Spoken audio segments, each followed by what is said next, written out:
Welcome back, everybody.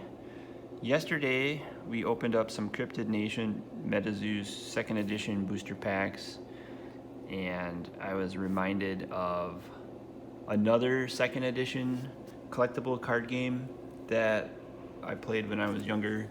That is Star Trek. Boldly go where no one has gone before. Does anybody else remember this card game from the mid to late 90s? 1995, I think, was the year this was released. It was released by a company called Decipher, and it's an interesting case study if anybody wants to go check them out.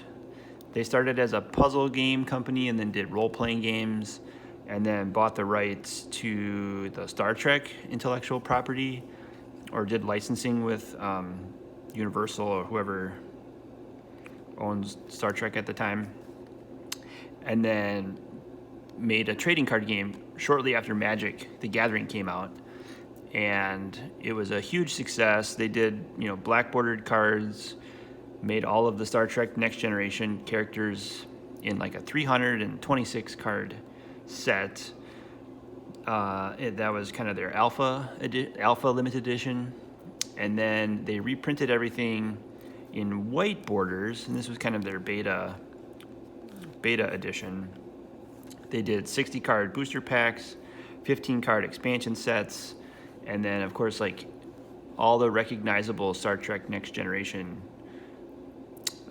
ships and personnel. They were all kind of like the rare cards of the set. So these are just empty starter box because they overprinted this set in like 95 and then just kept printing. They made other expansions for Star Trek. They did like Deep Space Nine and several other Star Trek TV shows. They had the rights to those too, so they kept making those. And then I think in around 2000, they kind of went under. They had a VP of finance who was embezzling like millions of dollars from the company and just writing himself checks to go play golf, that kind of thing.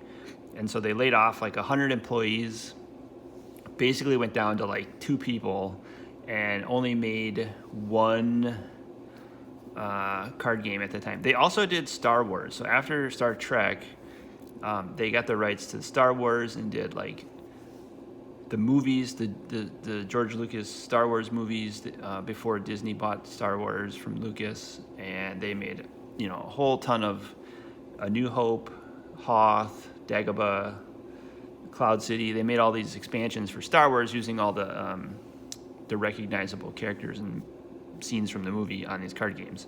So I have some of these stashed away in a box where card games go to die, so to speak.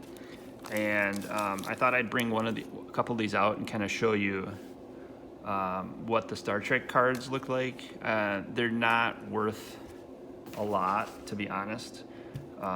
Let's actually use, since we're gonna go where no man has gone, let's use our space playmat here.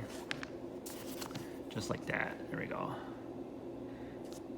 And then this box, when I was a kid, decorated it like you see there, Star Trek. And so yeah, 800 count box. You can get sealed booster boxes if you want for like $10 a box. So the packs are like 30 cents, 30, 40, 50 cents a pack. I mean, super cheap. The cards don't really cost anything, but you can play. It was a very elaborate system where you'd have these location cards and outposts, and you had to set up your space timeline with all these space locations and put missions under the space locations, and then cast ships and put personnel on ships, and there's just a lot of moving parts. It was actually hard to do. It's hard to do online with a webcam because you can only get a few cards on the screen. So I think you have to play in person and not many people play anymore, but there are groups, organized play groups. If you play Star Trek, you know, perhaps there's a group that you play with. I did, you know, at some point try to make a deck. I'll show you what the deck is in a sec.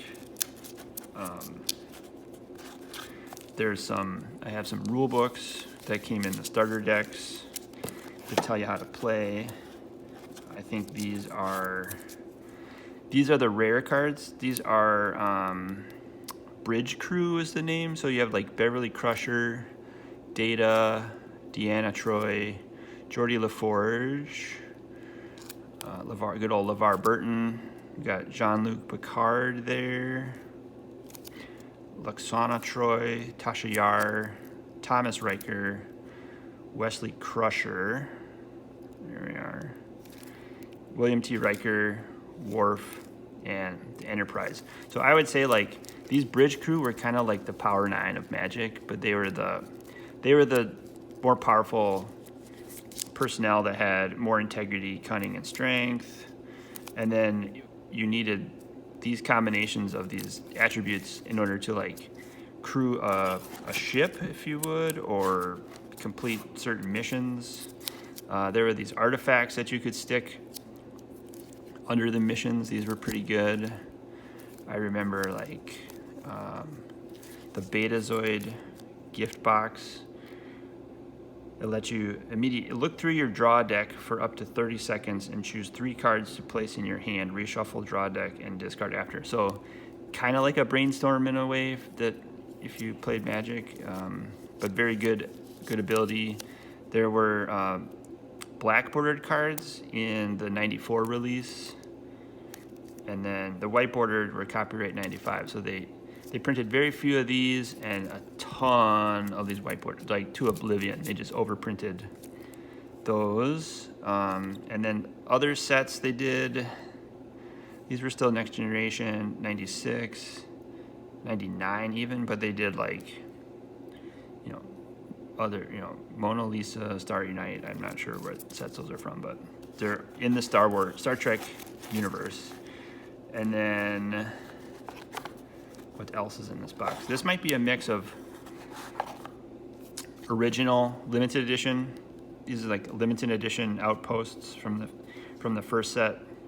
Those are better than the white bordered ones, but you can see they have those. Then they had other characters like Albert Einstein. You know, they all appeared in episodes of Star Trek: The Next Generation.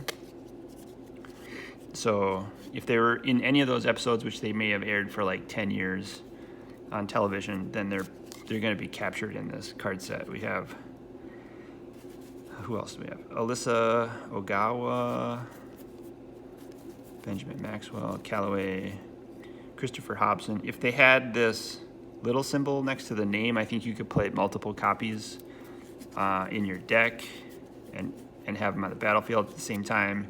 If they didn't have a little symbol, they were uncommon or rare, like Dr. LaForge here.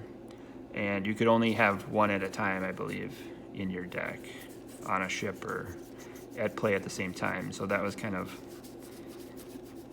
one of the deck building strategies, challenges. These are all personnel from the Star Trek Next Generation. More personnel. Got some ships. USS Hood, USS Miranda, USS Nebula.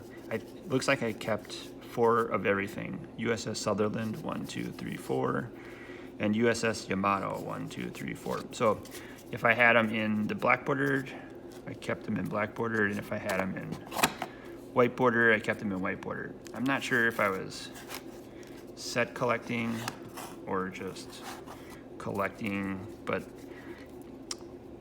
you can pick these cards up fairly inexpensively. They have the Klingons.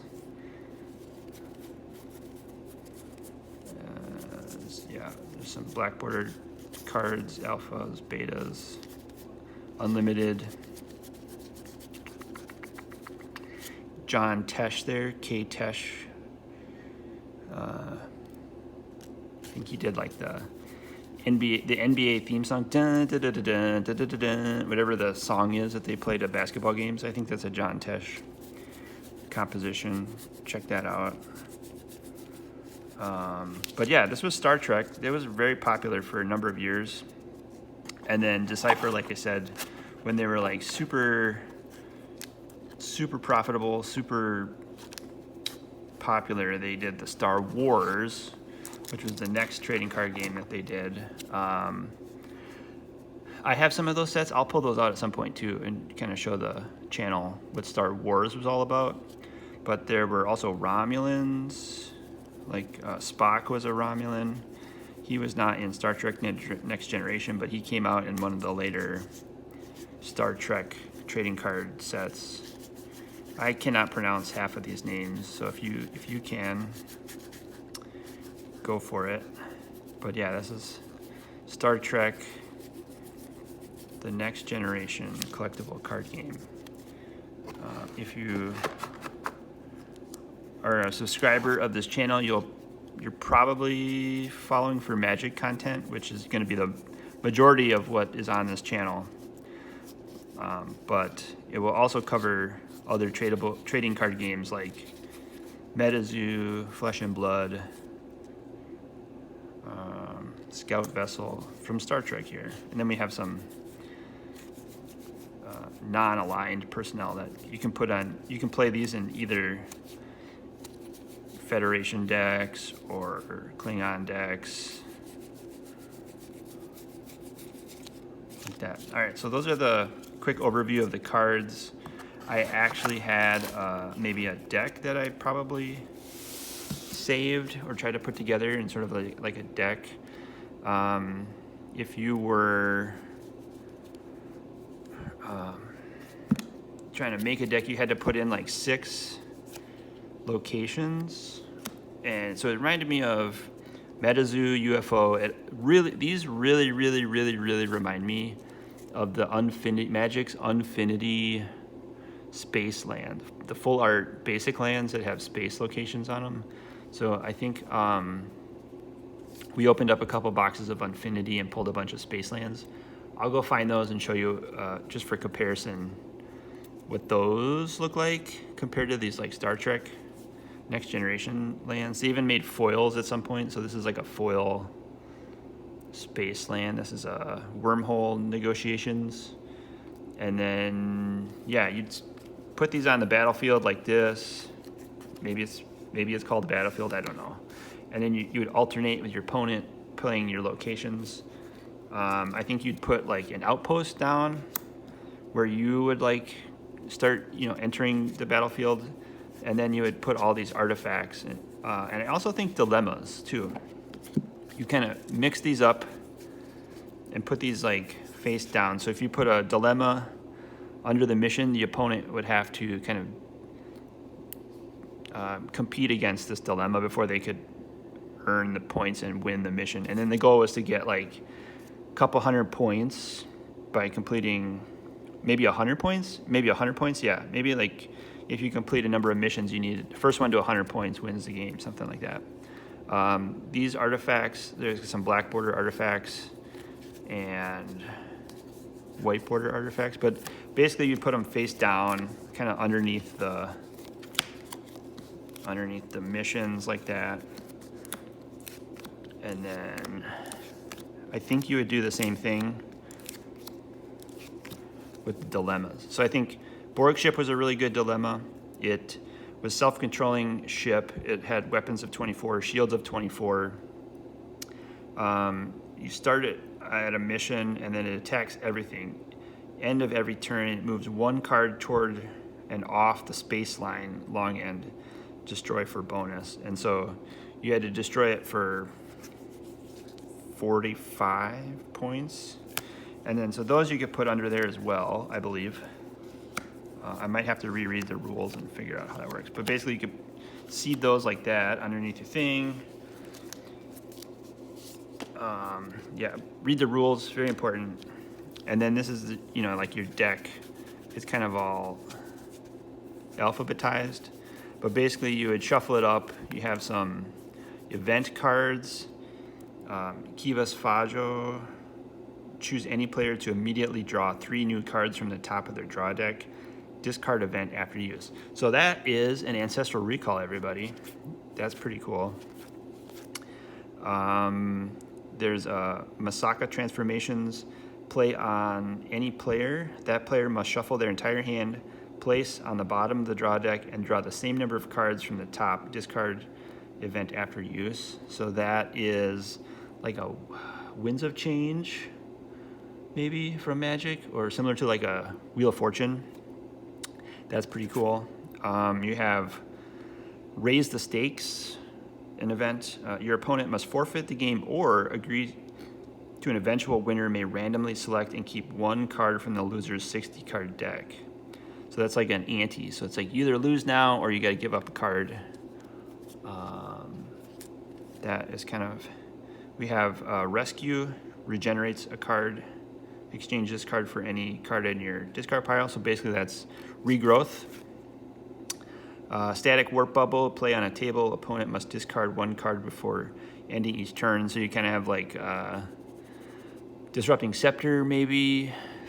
Hymn to Tourach, kind of half of a Hymn to Tourach.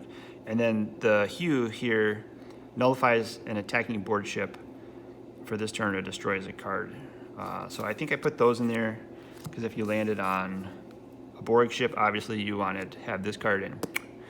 Would nullify, destroy a rogue Borg. So that might be how the deck worked. Obviously you want to get ships in play. So I think the USS Enterprise was one of the better ships. It had 9 range, 8 weapons, 9 shields, and then you needed like a captain and some commanders. Like you needed 3 of these symbols in order to fly the ship. So you would basically like cast your ship at your outpost, and then you would need the right personnel. So Beverly Crusher has one of those. You'd put her on the ship. Jordy the Forge is awesome. Whoopi Goldberg, let's put her on the ship. And then we need one more, maybe Tasha Yar, we need her. So Tasha Yar has the symbol. She also has honor and leadership and security. So now the USS Enterprise can fly and can take over. So if it also needs, in order to complete this mission, it needs navigation, diplomacy, leadership, and treachery, and integrity over 40, or an interface generator. So one of these, we had an artifact that was an interface generator. So if we were able to find that, like this one, this interface generator, we would add that to our ship. We'd be able to complete that mission and get 50 points. So that's pretty much how Star Trek The Next Generation trading card game worked. It was really complicated. It took up a lot of real estate. You needed a long table and an extra large play mat to play the game. And once the company kind of went under, they printed too many cards. The card values just absolutely tanked. So I always think keeping an eye on Wizards of the Coast or these MetaZoo Flesh and Blood companies, if they have any rogue employees that are going to tank the company and set it on fire, that'd be a good time to get out of the game before the card values actually literally they go down to 0. But over time, I think people threw out the cards. They were kind of, distributors and warehouses got rid of their empty product that was just dead product. And over time, they become collectible. There is a following for Star Trek out there. There is, people do play the game. Some of the cards do have some nostalgia, collectible value, monetary value. I will probably wrap this up video here. I don't want to put too much non-current CCG content on the channel, but this is a little bit of a history snapshot of how popular card games were in the late 90s. And I think they did influence Magic. Magic started, inspired these, but they influenced the other startup games like MetaZoo and Flesh and Blood. So that's the little history lesson of the week. Hope you enjoyed it. If you like this content, I'll keep doing more of it. If you want to check out my other videos, I do have mostly Magic opening at the moment, but I also did some MetaZoo, and we'll continue to add content to the channel as we keep rolling here. So thanks everyone. Have a great day.